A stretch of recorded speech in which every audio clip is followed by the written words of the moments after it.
Hi everyone. So, as most of you know, on July 13th of 2020, while I was at work, I was sexually assaulted by a coworker. I was tricked into going into a room with no cameras. I was pinned to a bed and forced to stay there while this man that I was supposed to feel safe around forced his hand down my pants. And I've been raped in the past, and it's not something that I like to think about. But when I saw that my cries were not being heard, my reluctance was not being taken seriously, when I realized that he was not going to stop, I started to panic. And all the memories of the very first time I was ever raped just came flooding back. He is still working there and was working on opposite shifts after this happened. But from then on, I was not able to go down into the hallway near the room where it occurred. And the one time I had to go down there to do something that one of the directors had asked me to, I felt like I was going to have a mental breakdown. And quite often I had to go into the employee bathroom so that no one would see me cry. It's not something I like to think about, but it's something that happened. And it's something that should never happen to anyone. It shouldn't have happened to me.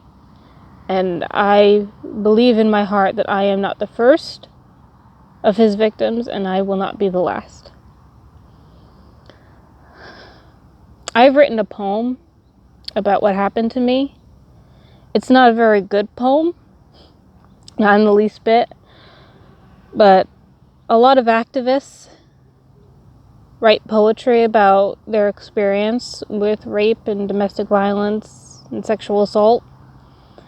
So that's what I decided to do. And the poem is called A Thank You to My Assailant. It's 2014, and I'm a young, naive teen, at the innocent age of only 18. A man with words like honey, filled with promises so sweet, clouded my judgment in my eyes and swept me right off my feet. I endured torture and abuse over the span of 2 years, covered the bumps and the bruises, living in constant fear. After all that transpired, the abuse and the rape, with the help of my family, I made my escape.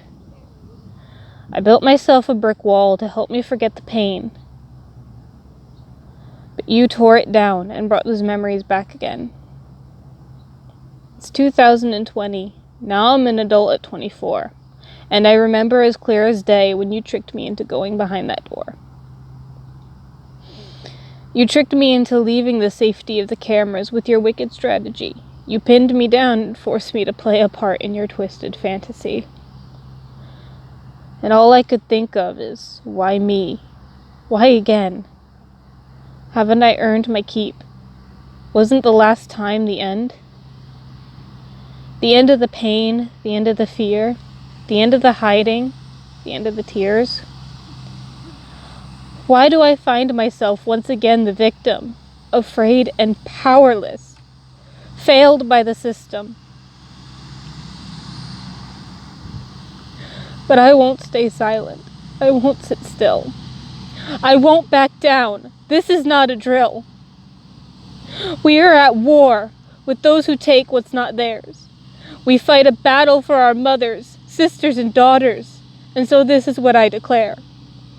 I will fight this war and scream at the top of my lungs. I will stand for those with no voice, the victims, old and young. You've lit a spark in my heart, a fire in my mind, and I'm here to tell you that we are not dumb and we are not blind. You've turned me into something ugly and fierce, a powerful, unrelenting force. And for what you have done, I hope you feel some remorse. But in the end, I must thank you. You've hurt and traumatized me. This is true. But you've given me the courage to stand up for what's right. Because of you, I have the strength that I need to win this fight.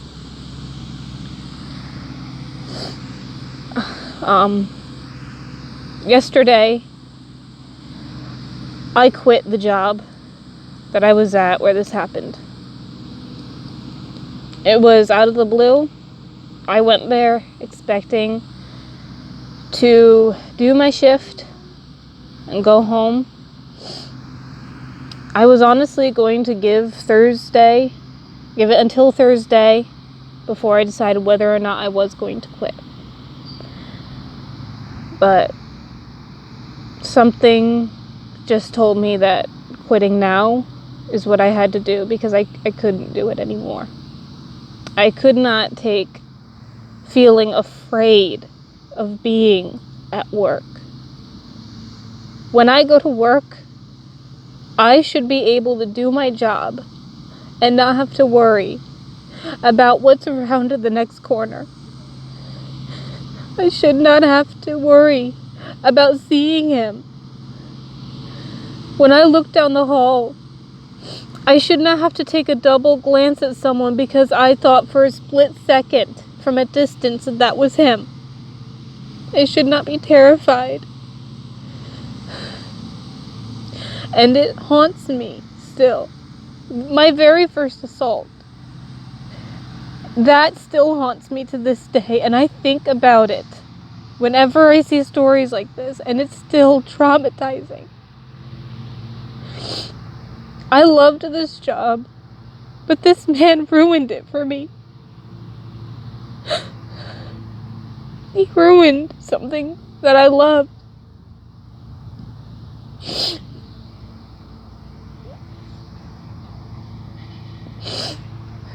I couldn't take it anymore. And if any of my former coworkers happen to see this video, then please know I am sorry for just leaving like that. But I couldn't do it anymore.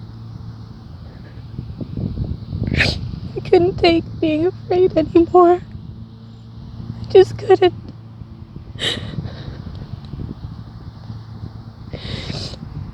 If you're watching this video and something similar has happened to you, where someone took advantage of you, the way someone took advantage of me, please speak up about it.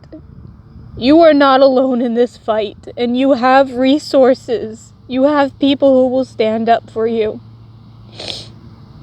I will not stop fighting for people who have gone through this. I can't. I owe it to myself to fight this war. And I owe it to every woman, every man, every child who has been through something like this. Please know you are not alone.